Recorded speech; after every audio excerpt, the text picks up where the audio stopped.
കറിക്ക് നമ്മുടെ ചിപ്പിക്കോണാണ് കേട്ടോ ഇന്ന് കിട്ടിയിട്ടുള്ളത്. ഒരു പാക്കറ്റ് വേവിച്ചുകൊണ്ട് വന്നു. 125 ഗ്രാമാണ്. 50 രൂപയാണ് ഇതിൻ്റെ വില വന്നിട്ടുള്ളത്. അപ്പോൾ ഒരു 50 രൂപയുടെ പാക്കറ്റാണിത്. കണ്ടോ, ഇത് കൂണുകൾ 2 തരത്തിലുണ്ട്. ചിപ്പിക്കൂണുണ്ട് അല്ലേ. അപ്പോൾ കൂണ് ഏറ്റവും പോഷക ഘടകങ്ങൾ കൂടുതൽ, ധാതു ലവണങ്ങളും പ്രോട്ടീനുകളും വൈറ്റമിനുകളും ഒരുപാടുള്ളതാണ്. നാര് അടങ്ങിയിട്ടുള്ള ഒരു ആഹാര പദാർത്ഥമാണ് നമ്മുടെ കൂൺ. കൂണ് നമ്മുടെ ഭക്ഷണ പദാർത്ഥത്തിൽ എന്നും ദിവസേന ഉപയോഗിക്കുകയാണെങ്കിൽ ഏറ്റവും ഒരുപാട് ഗുണങ്ങളാണ്. ദിവസേന നമ്മുടെ ഭക്ഷണ പദാർത്ഥത്തിൽ ഉപയോഗിക്കുകയാണെങ്കിൽ രക്തസമ്മർദ്ദം കുറയ്ക്കാനും പ്രതിരോധശേഷി കൂട്ടാനും സഹായിക്കും. ഒരു പാക്കറ്റ് പൊട്ടിച്ചപ്പോഴേക്കും നല്ല നിറമുള്ള, നല്ല വെണ്മയുള്ള, നല്ല ചുന്ദരിയായിട്ടുള്ള നിറമുള്ള കൂണുണ്ട്. അതിനോടൊപ്പം ഒരു വ്യത്യസ്ത കളറുള്ള കൂണ് കണ്ടു കേട്ടോ. കണ്ടോ, ഇതിനെന്തോ ഫംഗസ് ആണോ ഫംഗലാണോ എന്താണെന്ന് അറിയില്ല കേട്ടോ.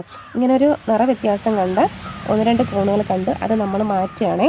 അത് കറി വയ്ക്കാനായിട്ട് എടുക്കുന്നില്ല, മാറ്റി വെച്ചു. അപ്പോൾ 1-2 പേര് അങ്ങനെയുള്ളത് കണ്ടു ഇങ്ങനെയുള്ളതൊക്കെ മാറ്റിയിട്ടുണ്ട്. ബാക്കി എല്ലാവരും നല്ല നിറമുണ്ട് കേട്ടോ. അവർക്ക് വേറെ പ്രശ്നങ്ങളൊന്നുമില്ല. അപ്പോൾ അവർക്ക് വേറെ പ്രശ്നങ്ങളൊന്നും ഇല്ല. അപ്പോൾ അവരെ നമ്മൾ കറി വയ്ക്കാനായിട്ട് കട്ട് ചെയ്യാണ്. ഞാൻ ഒരുപാട് ഐറ്റംസ് നമ്മുടെ കൂണ് കൊണ്ടുണ്ടാക്കാൻ പറ്റും. കൂണ് കറി വയ്ക്കാൻ പറ്റും, ഫ്രൈ ചെയ്യാൻ പറ്റും, സാലഡായിട്ട് ഉപയോഗിക്കാൻ പറ്റും,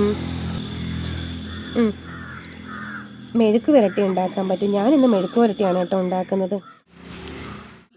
നമ്മുടെ വീട്ടമ്മമാർക്ക് സുലഭമായിട്ടുള്ള ചെറിയൊരു ബഡ്ജറ്റിൽ ചുരുങ്ങിയ സ്ഥലത്ത് നമുക്ക് ചെയ്യാൻ പറ്റുന്നൊരു കൃഷിയാണ് കേട്ടോ കൂൺ കൃഷി. ഒരുപാട് സ്ഥലമൊന്നും ആവശ്യമില്ല കേട്ടോ. പരിമിതി മിതമായിട്ടുള്ള സ്ഥലത്ത് നമ്മൾക്ക് ഒരുപാട് സ്ഥലം ആവശ്യമില്ല. നമ്മളുടെ വീട്ടിനുള്ളിൽ ചെയ്യാൻ പറ്റുന്നൊരു കൃഷിയാണ് കേട്ടോ. എല്ലാ വെജിറ്റബിൾസ് പൊതുവേ നമ്മൾ വീടിന് പുറത്താണല്ലേ, മണ്ണിലാണ് ചെയ്യുന്നത്. പക്ഷേ ഇതിൻ്റെ പ്രത്യേകത എന്ന് പറയുമ്പോൾ കൂൺ കൃഷി ചെയ്യുന്നത് വീടിനുള്ളിലാണ്. നിങ്ങളിൽ പലർക്കും അറിയാം, ഇന്ന് കൂൺ കൃഷി ഒരുപാട് വ്യാപകമായിട്ട് എല്ലാവരും ചെയ്തു പോരുന്ന ഒരു സംരംഭമാണല്ലേ. ഒരുപാട് ആൾക്കാർ ഈ ഒരു കൂൺ കൃഷി മേഖലയിൽ ഇന്ന് വന്നിട്ടുണ്ട്. അതിലേറ്റവും പ്രധാനമായിട്ടും വന്നിട്ടുള്ളത് എന്ന് പറയുമ്പോൾ എനിക്ക് തോന്നുന്നു ഒരുപക്ഷെ സ്ത്രീകളായിരിക്കും ഏറ്റവും കൂടുതൽ ഇന്ന് കൂൺ കൃഷിയിൽ മുന്നിട്ട് വന്നിട്ടുള്ളതെന്നാണ്. എനിക്കിതിനെക്കുറിച്ച് ഇത്രയൊക്കെ എനിക്കറിയാവുള്ളൂ. കൂടുതൽ എന്തെങ്കിലുമൊക്കെ കൂൺ കൃഷിയെക്കുറിച്ചോ കൂണിനെക്കുറിച്ചോ ഒക്കെയുള്ള അറിവുകൾ ഉണ്ടെങ്കിൽ നിങ്ങൾ ഒന്ന് കമൻറ്റ് ബോക്സിൽ കമൻറ്റായിട്ട് രേഖപ്പെടുത്തുക കേട്ടോ.